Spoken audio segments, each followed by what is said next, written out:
આજે વહેલી સવારે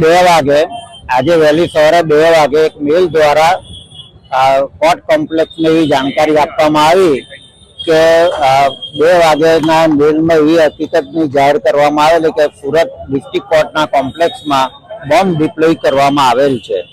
આ મેલની જાણકારી મળતા ડિસ્ટ્રિક્ટ કોર્ટના જે સત્તાવાળાઓએ એ બાબતને ગંભીરતાથી લીધી અને સતર્કતાને બાબતને ધ્યાનમાં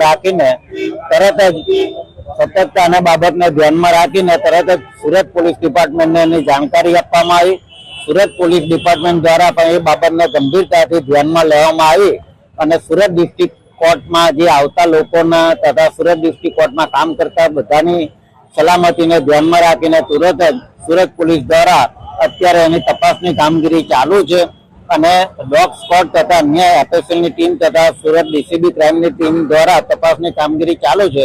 એ દરમિયાન સુરતના પ્રિન્સિપલ ડિસ્ટ્રિક્ટ જજ દ્વારા તમામને એવી વિનંતી કરવામાં આવી છે કે જ્યાં સુધી આ તપાસની કામગીરી સંપૂર્ણ ન થાય ત્યાં સુધી આ કાર્યવાહીમાં સહકાર આપવા માટે અને એ લોકો તપાસ કરી શકે એ માટે કોર્ટ કેમ્પસમાં કોઈને પ્રવેશ અત્યારે આપવામાં આવતો નથી અને કોર્ટની કાર્યવાહી અત્યારે બંધ રાખવામાં આવી છે।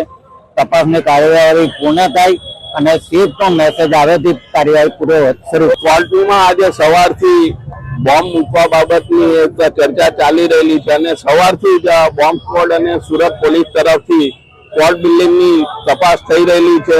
ડિસ્ટ્રિક્ટ જજ સાહેબ તરફથી પણ એવી સૂચના આપવામાં આવી છે કે તમામ વકીલો, પક્ષકાર અને કોર્ટ સ્ટાફ બપોરના 1 વાગ્યા સુધી કોર્ટ બિલ્ડિંગમાં પ્રવેશ નહીં લે એવી વિનંતી કરવામાં આવી છે। પ્રભુને એવી પ્રાર્થના કરીએ કે આ અફવા નીકળે, જો કોઈ સંજોગમાં તે અજુગતું બનશે તો સુરત માટે એક મોટી દુર્ઘટના થાય સમાન ગણાશે। તો પ્રભુને એવી પ્રાર્થના કે આઈડિયા અફવા નીકળે અને સુરત કોર્ટનું કાર્ય યથાવત ચાલુ થઈ જાય।